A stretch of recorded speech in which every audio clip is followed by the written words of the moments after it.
నమస్తే తెలుగోళ్ళు అందరూ ఎలా ఉన్నారు? బాగున్నారా? Welcome to my channel. మేము ఈ ఛానల్ పెట్టాక లాంగ్ వీడియో ఏం పెడదామా అని అనుకున్నప్పుడు మా ఇంట్లో అందరూ వరలక్ష్మి వ్రతం వ్లాగ్ చేయొచ్చు కదా అని ఐడియా ఇచ్చారు. ఎలాగూ మా ఛానల్ కూడా మొదటి శ్రావణ శుక్రవారమే స్టార్ట్ చేశాం కాబట్టి నాకు కూడా ఐడియా నచ్చింది.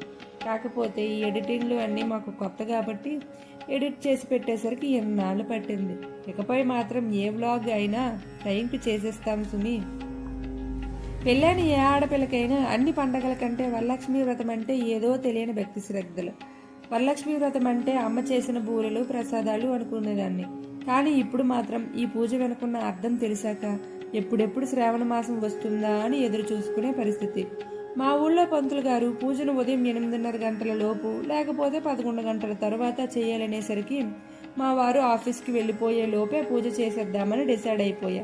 ఆ టైంకి పూజ స్టార్ట్ అవ్వాలి అంటే ఆ పనులన్నింటినీ ముందు రోజు రాత్రి నుండే మొదలు పెట్టేశానండి.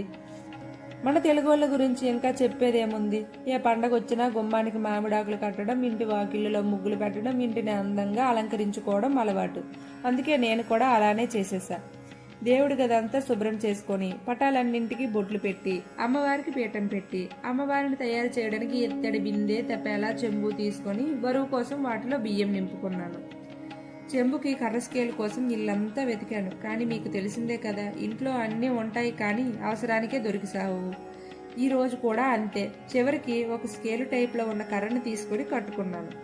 ఇక అమ్మవారికి చీర కట్టి తయారు చేయడమే. అమ్మవారికి చీర ఎలా కట్టాలో యూట్యూబ్ దయ వల్ల అందరికీ తెలుస్తుంది. కాకపోతే చీరను రొటీన్గా కాకుండా కిందికి డబుల్ అంచు అంటే 2 లేయర్లుగా వచ్చేలా కుచ్చులు మడత పెట్టుకొని అమ్మవారికి చీర కట్టి వడ్డానం పెట్టి అమ్మవారి ఫేస్ని కొబ్బరికాయకు కట్టి దాన్ని పైన చెంబుకు కట్టుకున్నాను.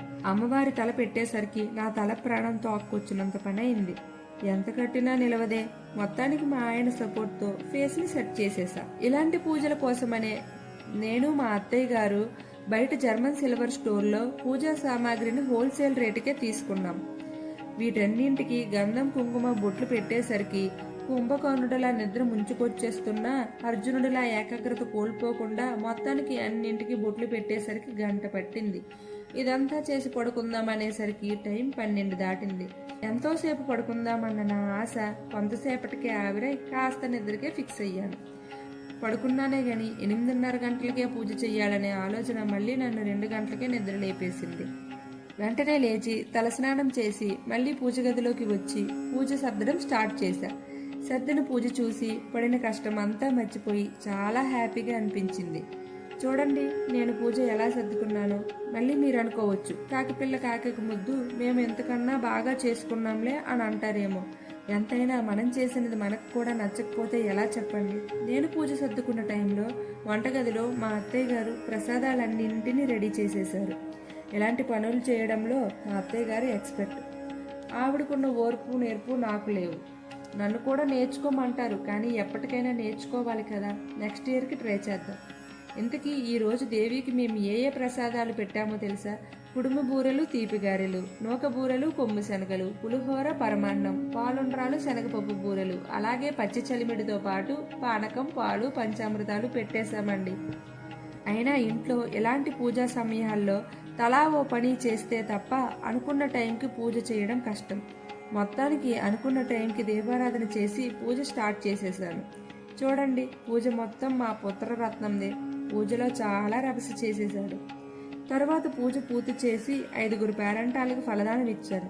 అందరికీ ఫలదానం ఇచ్చేటప్పుడు వీడియో తీయలేకపోయాను. అందుకే మీకు వాళ్ళందరినీ చూపించలేకపోయాను. చివరిగా మా వారికి కూడా అక్షంతాలు ఇచ్చి ఆశీర్వాదం తీసుకున్నాను. కనీసం ఏడాదికి ఒకసారైనా వంగాలి కదా.